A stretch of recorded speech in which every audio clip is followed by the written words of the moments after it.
Hi.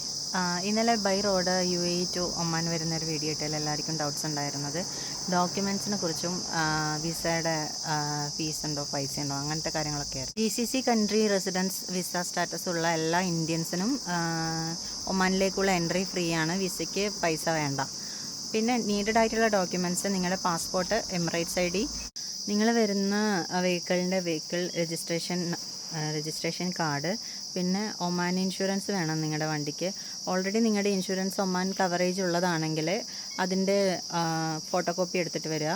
പിന്നെ in case ഇല്ല എങ്കിലാണെങ്കിൽ പിന്നെ ഇൻഷുറൻസുമായിട്ട് ബന്ധപ്പെട്ട് നിങ്ങളൊരു ഇൻഷുറൻസ് എടുക്കുക. നിങ്ങളുടെ വണ്ടിക്ക് എന്തെങ്കിലും ലോണോ കാര്യങ്ങളോ ഉണ്ടെങ്കിൽ നിങ്ങളുടെ ബാങ്കിൻ്റെ NOC വേണം. UAE നിന്ന് എക്സിറ്റ് ആവുന്ന സമയത്ത് നിങ്ങളുടെ പാസ്പോർട്ടിൽ അവർ എക്സിറ്റ് സ്റ്റാമ്പ് വെച്ചിട്ടുണ്ടോ നിങ്ങൾ ചെക്ക് ചെയ്യണം. ഇത് പ്രത്യേകം എടുത്തു പറയാൻ കാരണം എന്താ വെച്ചാൽ ഞങ്ങളുടെ കൂട്ടത്തിൽ ഒരാൾക്ക് അവരുടെ പാസ്പോർട്ടിൽ സ്റ്റാമ്പ് വെക്കാൻ അവർ മറന്നു പോയിട്ടുണ്ടായിരുന്നു.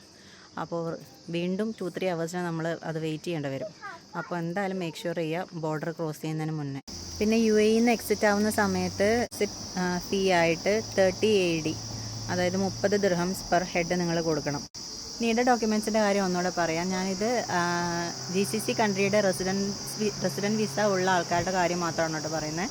പാസ്പോർട്ട്, നിങ്ങളുടെ ഏത് കൺട്രിയിലാണുള്ളത് അവിടുത്തെ പിന്നെ രജിസ്ട്രേഷൻ ID, പിന്നെ നിങ്ങളുടെ വെഹിക്കിളിൻ്റെ രജിസ്ട്രേഷൻ ID, നിങ്ങൾ പോകുന്ന വെഹിക്കിളിൻ്റെ രജിസ്ട്രേഷൻ ID, ആ വണ്ടിക്ക് ഒമാൻ ഇൻഷുറൻസ് ഉണ്ടായിരിക്കണം, അതിൻ്റെ കോപ്പി, പിന്നെ വെഹിക്കിളിന് ലോണോ കാര്യങ്ങളോ ഉണ്ടെങ്കിൽ ബാങ്കിൽ നിന്ന് എന്തായാലും NOC വാങ്ങിച്ചിരിക്കണം.